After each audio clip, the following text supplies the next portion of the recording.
Bannakibiina kya Democratic Party basiibye mu kafubo mu Kampala okugonjoola enjawukana eziri mu kibiina ezireese bannakibiina nga beeyawudde olw'obutakkaanya okuva mu bannakibiina. Kibadde kyeyawudde ng'abantu abamu beeyawudde oba oliawo olw'obukulembeze obumu obutayagala bantu kwegatta, naye olunaku olwaleero mu nteekateeka yange ng'omuteesiteesi w'ekibiina era n'omulimu gwe mbadde nkola mbadde ngenze neebuuza ku bannakibiina bangi abali mu biwayi eby'enjawulo nga bonna bakkiriza mu kintu kimu, kwegatta, era bakkiriza tutambulire wamu. Kiringa okumenya ekizimbe teweetaaga certificate, naye okukizimba weetaaga nakani degree ate ne certificate eno na biki. Kati tumanyi okumenya naye tetumanyi kukola ki kuzimba. Katusabe nti olwaleero banayiga.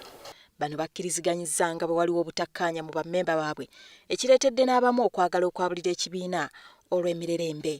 Nze mpulira ennaku nnyingi nnyo kubanga Democratic Party kye kibiina ekisinga amaanyi naye nga mulimu okwerumaaluma ate nga tekugenda kuzimba kibiina. Obuzibu bw'ekibiina kyaffe kwe kubaawo omwoyo ogugamba nti waliwo abateekwa okuba abakulembeze ng'abalala bakulemberwa.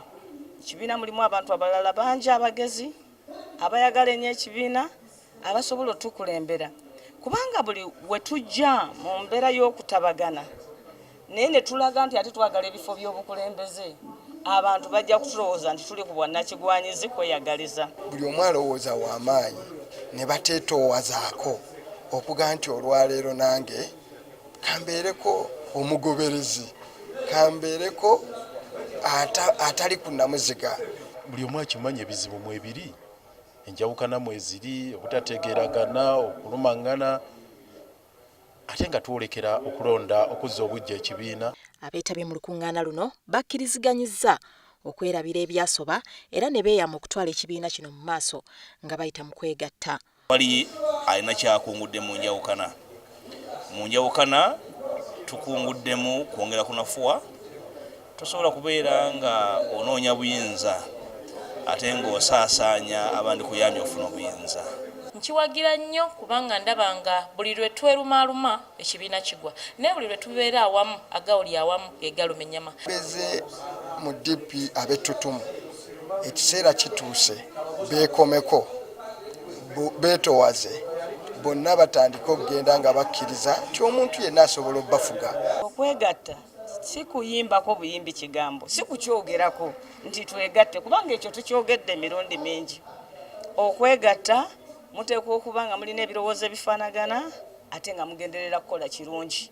Wabula ssenkaggale w'ekibiina Norbert Mao talabiseeko mu lukuŋŋaana luno olw'obukosefukosefu so nga ne ssaabawandiisi w'ekibiina Mathias Bugabirekeraawo naye takubiddwako kya mulubaale ng'ono atutegeezezza ku lukomo lw'essimu nga bw'abadde tamanyi bigenda mu maaso kuba teyayitiddwa. Olukiiko lukkiriziganyizza okutondawo akakiiko k'abantu 16 akagenda okutabaganya bammemba b'ekibiina nga kano kagenda kukulemberwa Kenneth Paul Kakande wakuyambibwako Ssaalongo Erias Lukwago, kansala mu lukiiko lwa KCCA Sulaiman Kidandala, omubaka Lulume Bayiga, Mukasambidde, Florence Namayanja n'abalala. Mpagira ekirowoozo ekigamba tuteeke olukiiko olwawamu Process Management Committee erabe bwewumbawumba ekibiina okubanga tuteeka mu nkola ebigendererwa by'ekibiina. Olukiiko era lutonzebwa akakiiko k'ebyokulonda nga kagenda kulirwa Jjajja Saliboogere. Obuvunaanyizibwa obwenkomeredde ku bisaliddwawo mu lukiiko luno buweereddwa olukiiko olufuzi. Ebirowoozo bivudde mu samiti eno ebyawamu ngenda bitwala mu National Council egenda okutuula okuba nga National Council ekkiriza ebirowoozo ba members bye baleese era ebiteekateeka mu nkola okuba nti obumu bugenda mu maaso. Tugenda okulwanira obumu mu kibiina kubanga obumu bwe twetaaga. Ekibiina kya Democratic Party kibaddemu okusika omugwa okumala ebbanga lya myaka 4 ng'entabwe eviira ddala mu kulonda ssenkaggale w'ekibiina okwali embaale okwawangulwa Norbert Mao.